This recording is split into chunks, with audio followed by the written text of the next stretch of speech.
Communist পার্টির যে কৃষক যে উইং, যেটা দিনের বেলা আমি সেখানে এইদিকে ওই কিচেনে কাজ করছি, সঙ্গে সঙ্গে যে কৃষক সভায় কাজ করছি। এই করে মোটামুটিভাবে বলা চলতে পারে কমিউনিস্টের পক্ষে কাছাকাছি আমি এসে গেলাম।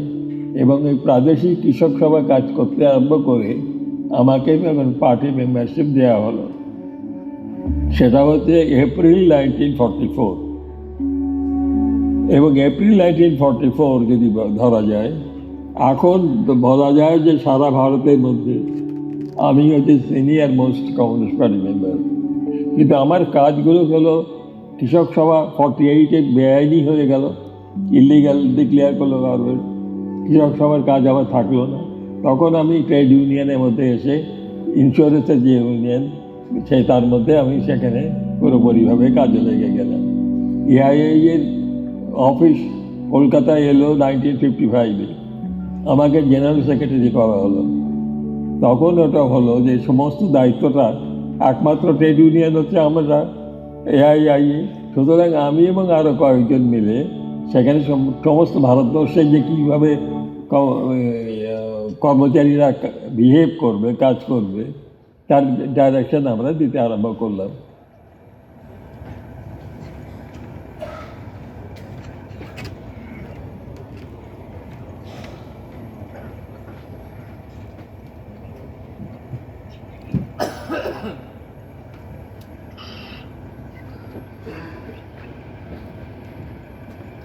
সেই সময়তে আমাদের কোম্পানি এবং বিভিন্ন জায়গার ইন্স্যুরেন্স কোম্পানিগুলো তারা কর্মচারীদের পরে অত্যন্ত অত্যাচার করত।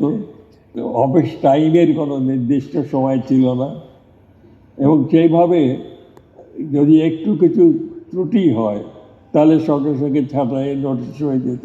এবং মাইনে সেখানে বছর গেলে হয়তো কোনো জায়গায় 4 আনা পয়সা, যদি 4 আনা মানে 25 পয়সা ইনক্রিমেন্ট হলে যথেষ্ট বলে মনে করা হতো।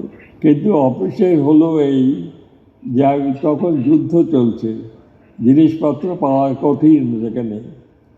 এবং এক জায়গায় সেখানে শোনা গেল যে হরলিক্স পাওয়া যাচ্ছে একটা দোকান থেকে।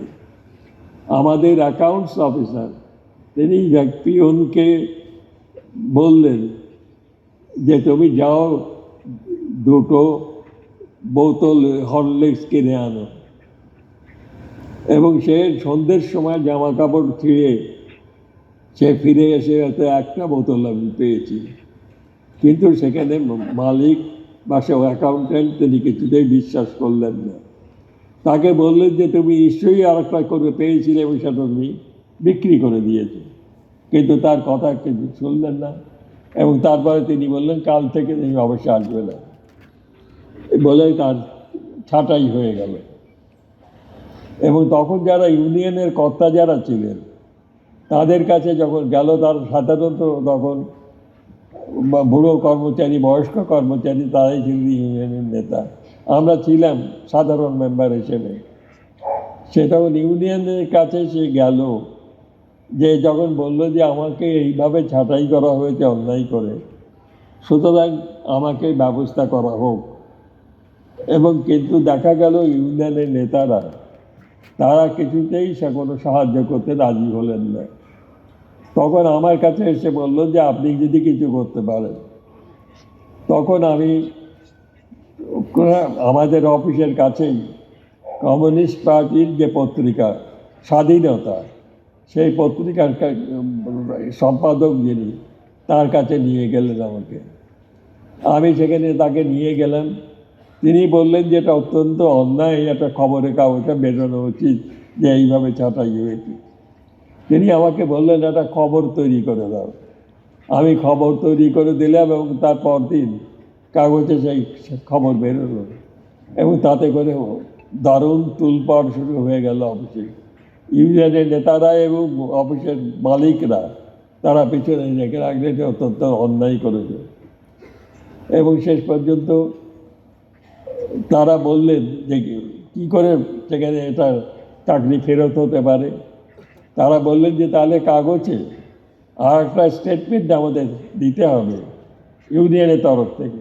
যে যে খবর বেরিয়েছে সে খবর সত্য নয়, এবং সেখানে ইউনিয়নের নেতারা সেই সংবাদ দিকে আমাকেই আবার দিলেন যে তুমি যাও যে স্বাধীনতা পত্রিকার কাছে গিয়ে সেখানে বলো।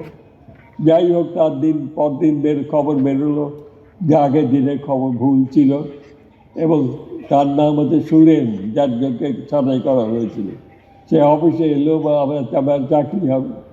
তখন অফিসের মালিকরা তারা বললেন, একবার যার খবরের কাগজে নাম বেরোয় তাদের আর চাকরি ফেরত হয় না, এবং সেই সুতরাং তার চাকরি চলে গেল।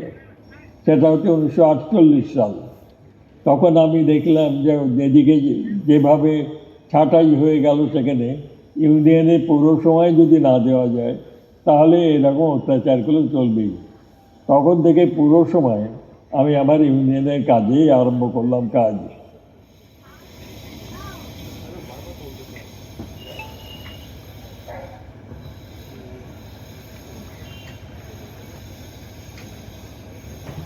তা আমাদের 48 সাল 49 সালেই কোম্পানির কাছে, আমাদের হিন্দুস্তান ইন্স্যুরেন্সের মালিকের কাছে আমাদের দাবি দেওয়া হলো যে আমাদের মাইনেপত্র বাড়াতে হবে, এবং হেড অফিস এবং ব্রাঞ্চ অফিসের মাইনের তফাৎ ছিল।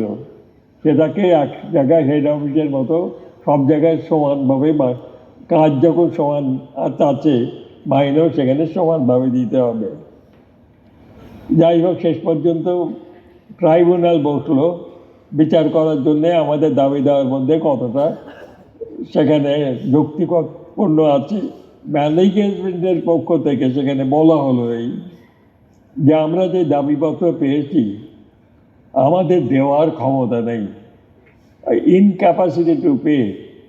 কারণ আমাদের যা দিচ্ছে আমরা তার থেকেও যদি বেশি খরচা করতে হয় তাহলে আইনের কাছে ইন্স্যুরেন্স অ্যাক্টে যে ধারা বলা আছে খরচের, সেই খরচটা আমরা সেখানে যে ক্রস করে যাব তাতে আমাদের অপরাধ হবে। তবে আমাদের দায়িত্ব পড়ল এই প্রমাণ করা যে একদিকে হচ্ছে যে এই যে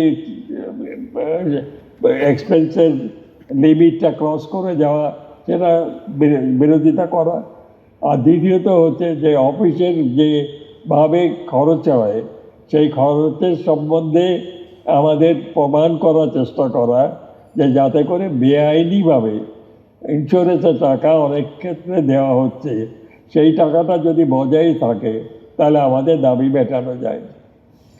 তো সেটা কী করে হবে? আমাদের তখন প্রত্যেকটা অ্যাকাউন্টসে অফিসে তাদের একটা থাকে ফরফিচার অ্যাকাউন্ট। ইগনোর করেছি মহিলা কর্মচারীদের তাদের অবদান। লাইফ ইন্স্যুরেন্স কর্পোরেশনে প্রায় 30% হচ্ছে মহিলা কর্মচারী। আগে তাদের ইউনিয়নের কাছে আমরা মনে করতাম তারা সংসারের কাজ ছেড়ে ইউনিয়নের কাজ করতে পারবে না, কিন্তু আমাদের সেই জিনিসটা পরিবর্তন হয়েছে অনেক আগে।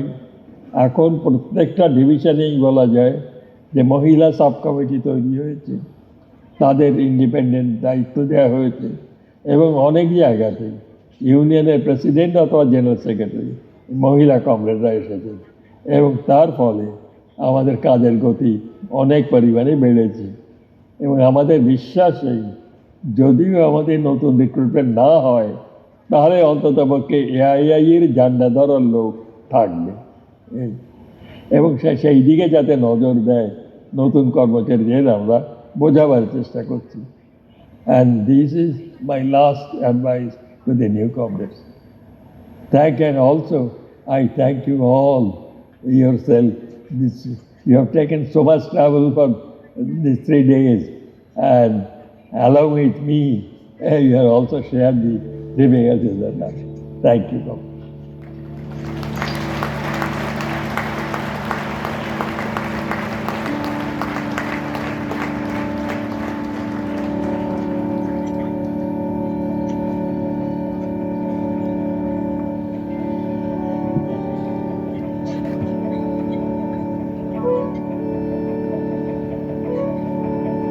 এখন কার কতটা দিন চলবে সেটা কি আগে থেকে আমি কি নিজে বুঝেছি না যে আমি 100 বছর পর্যন্ত থাকতে পারবো?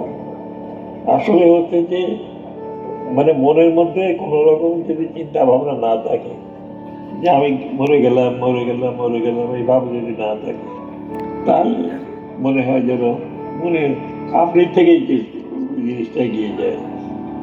যদিও আমাকে অনেকে জিজ্ঞেস করতো, যখন আমি বললাম যে আর কদিন আছে আমি জানি না, আমি এই মিটিংয়ে থাকতে পারবো কেন জানি না, এই সমস্ত কথা আমি বলি বটে, কিন্তু তাহলে মনে মনে আমি মনে করি যে না, আমি থাকবো অন্তত কিছু পেয়ে যাই।